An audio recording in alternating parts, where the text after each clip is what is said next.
Brought to you by TechnoSpark 20 series smartphones. I'm superhuman.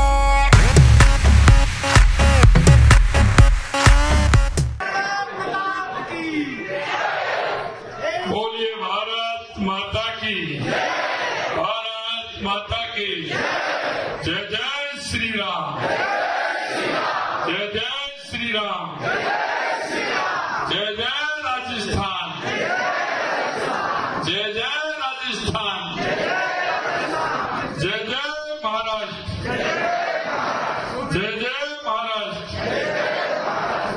आज के इस प्रवासी व्यापारी और यहाँ के औद्योगिक जगत से जुड़े ऐसे सभी प्रवासी भाई के इस कार्यक्रम में हमारे पाली के सांसद भाई पीपी चौधरी साहब, हमारे राज्यसभा के सांसद भाई मदन जी राठौर साहब, हमारे पाली के विधायक पूर्व मंत्री भाई पुष्पेंद्र सिंह जी राणावत साहब, इस कार्यक्रम के कोऑर्डिनेटर विधानसभा चुनाव के प्रमुख भाई एडवोकेट रवि व्यास जी, राजस्थानी प्रकोष्ठ महाराष्ट्र के प्रवासी प्रकोष्ठ के प्रदेश के अध्यक्ष भाई सुरेश शाह जी, इस कार्यक्रम के समन्वयक अनुराग शर्मा जी, अध्यक्ष राजस्थानी जनसेवक संस्थान के भाई गजेंद्र भंडारी जी, मंच पर विराजमान सभी प्रमुख नेतागण, मेरे सामने बैठे पूजा योग बुजुर्गों, नौजवान दोस्तों और मेरी प्यारी माता बहनों, सबसे पहले तो मैं आप सभी को नमन करता हूं, आपका वंदन करता हूं, आपका अभिनंदन करता हूं। मुझे पता है कि आपने जिस तरह से अपने कर्म से, अपने सामर्थ्य से, अपने विवेक से, कोई 20 साल पहले, कोई 40 साल पहले, 50 साल पहले, 100 साल पहले आपने राजस्थान से आकर के अपने कर्म के आधार पर जो यह स्थान आपने बनाया है, मैं आप सभी का नमन करता हूं, क्योंकि आपने जिस मुकाम पर आप पहुंचे हैं, आपने सामर्थ्य और अपनी मेहनत का लोहा लेते हुए आपने अपना स्थान बनाया है। दूसरी खुशी इस बात की है कि आपने अपने सामाजिक सरोकारों, अपने राजस्थान की संस्कृति और विचार और वहां से जुड़ा आज भी आपका उतना ही है जो हमारे 150 साल या 100 साल पहले आए हुए हमारे बुजुर्गों का था। आपने, क्योंकि संस्कार आपके अंदर है, आप महाराणा प्रताप की धरती से आते हैं, महाराजा सूरजमल की धरती से आते हैं, हमारी भक्ति की मूर्ति भाई मीराबाई की धरती से आते हैं, आप उस त्याग की मूर्ति पन्ना नायक की धरती से आते हैं, और आप जिसने अपने आप को पर्यावरण के लिए और वृक्षों के लिए खुद को और अपनी बेटियों को शहीद कर दिया, ऐसी मां अमृता देवी की धरती से आप सभी आते हैं। मुझे पता है आपने आकर के यहाँ वो सामाजिक सरोकार के काम आपने नहीं छोड़े। आज मैं बात करता हूं तो मेरे भाई गौशाला से जुड़े हुए हैं और उनकी चिंता रहती है। आते आते मैं यहाँ आया तो मेरे से औरंगाबाद में मेरे जो प्रवासी भाई थे, उन्होंने कहा कि भाई साहब हमने गौशाला खोल रखी है, हम प्रतिदिन गौशाला में जाते हैं, किसी के ब्लड डोनेशन के कार्यक्रम से जुड़े हुए हैं, ऐसे व्यक्तियों को ब्लड डोनेशन का कार्यक्रम करते हैं।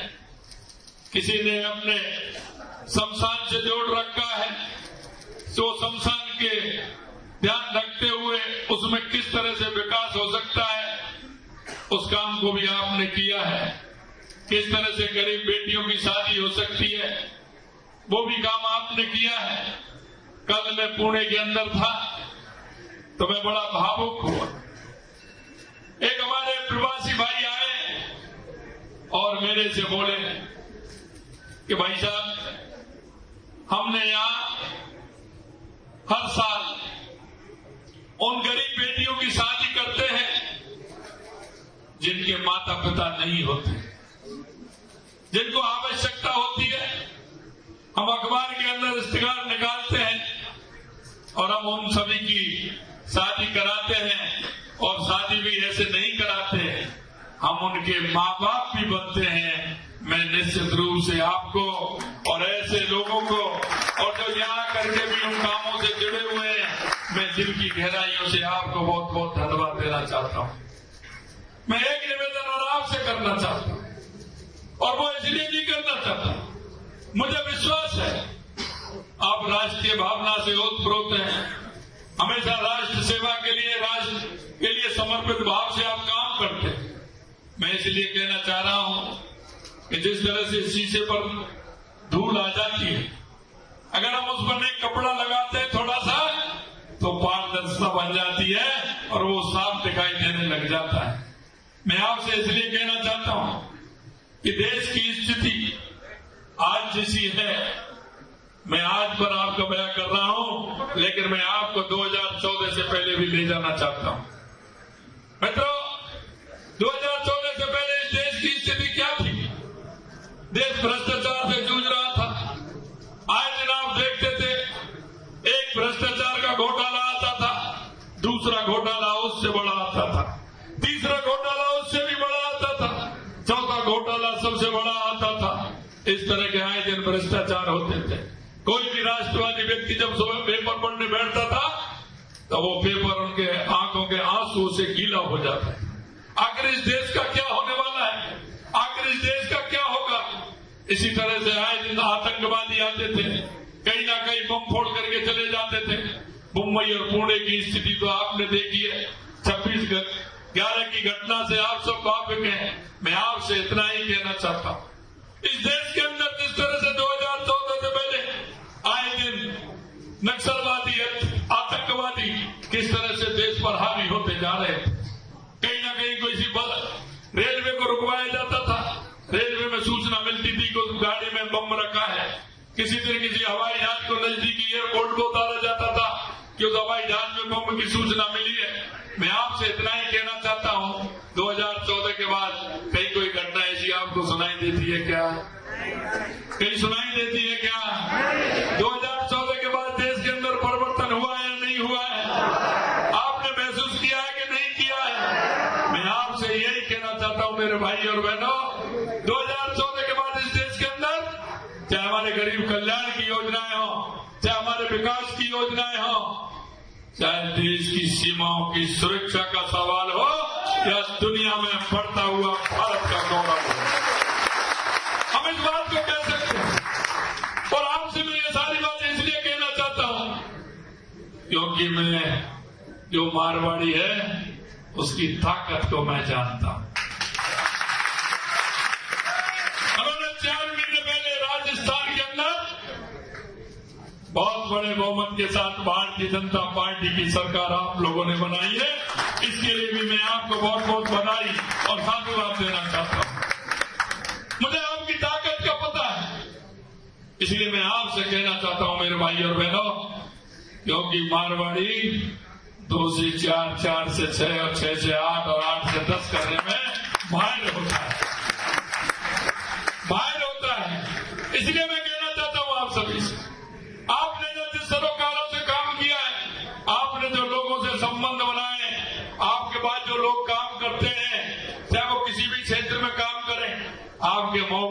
किसी में 500, 1000, 800, 2000 तक नंबर होंगे और ज्यादा भी होंगे। मैं यही निवेदन करना चाहता हूं, ये समय है उनका उपयोग करने का और उनको दिशा देने का काम करें। मैं आपसे यही कहना चाहता हूं कि आप उन सभी के नंबर पर मैसेज भी करेंगे, अपना वीडियो बना करके वोट की अपील भी करेंगे। मोदी जी ने जो काम किया उसकी जानकारी भी आप देंगे, क्योंकि कभी कभी देखते हैं दिया तले अंधेरा होता है। हम हमारे पड़ोसी से नहीं कह पाते हैं, हम हमारे रिश्तेदार से नहीं कह पाते हैं। बाद में जब वोट डाल कर आते हैं तो पूछते हैं कि चाचा जी आप वोट दे के आ गए? हाँ आ गए। कहाँ दे के आए? मैं तो वहां दे के आया। कि आप क्यों दिए आए वहां? आपको तो वहां देना था। कि आपने कहा ही नहीं। तो ये पछतावा हमें नहीं हो कि आपने कहा नहीं। ये निवेदन करने के लिए मैं आपके बीच में आया।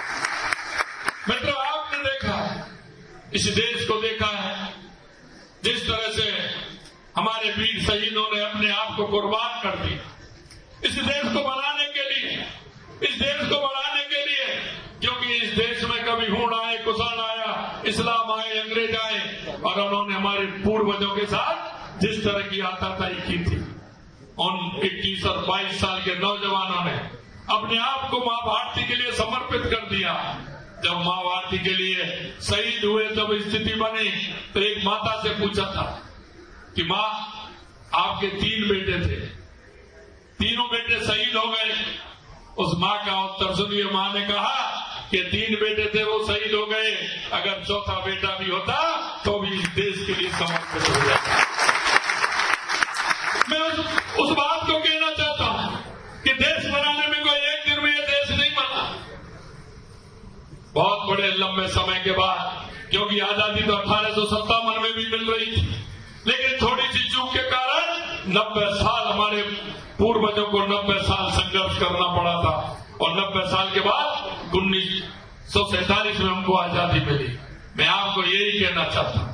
आज आप देख रहे हैं, स्वामी विवेकानंद जी ने कहा था कि 21वीं सदी हमारी होगी। उस नरेंद्र से लेकर के इस नरेंद्र तक आपने परिवर्तन देखा।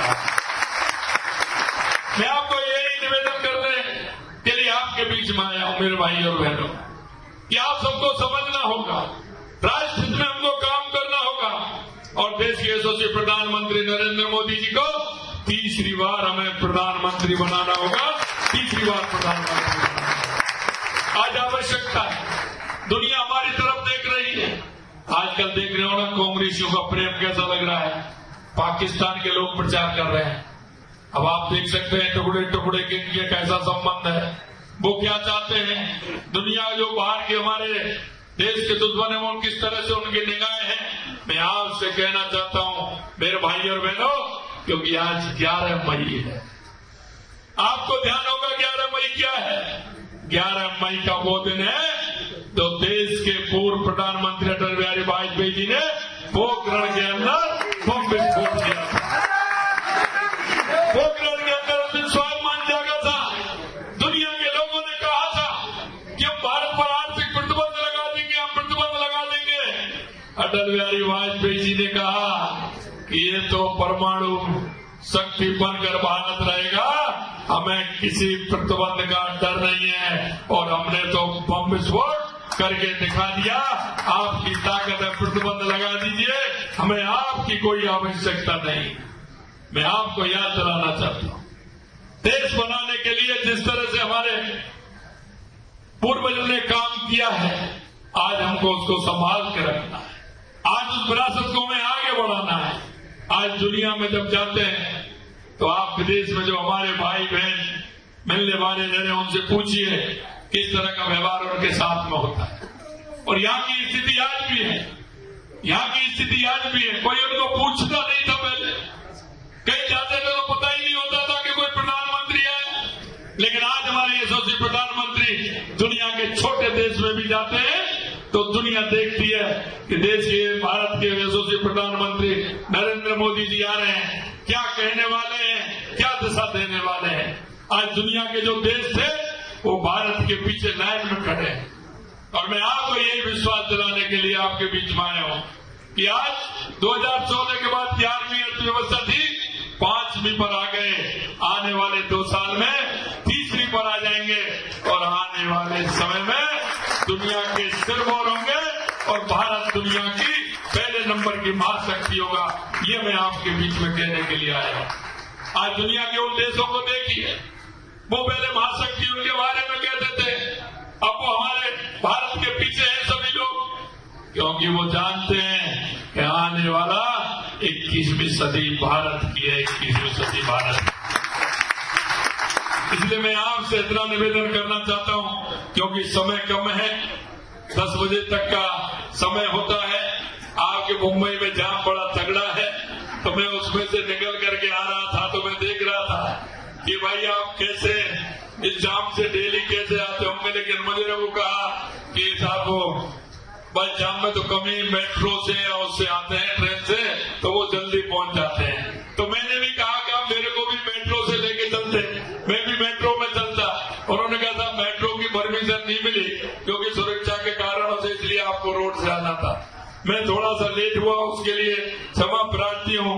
और मैं इतना ही कहना चाहता हूं मेरे भाई और बहनों कि हमें पूरी ताकत के साथ काम करना है। मुझे कुछ विषय याद है आपके, इसके बाद भी मुझे कुछ विषय आप देने वाले हैं, क्योंकि मैं सभी जगह गया हूं।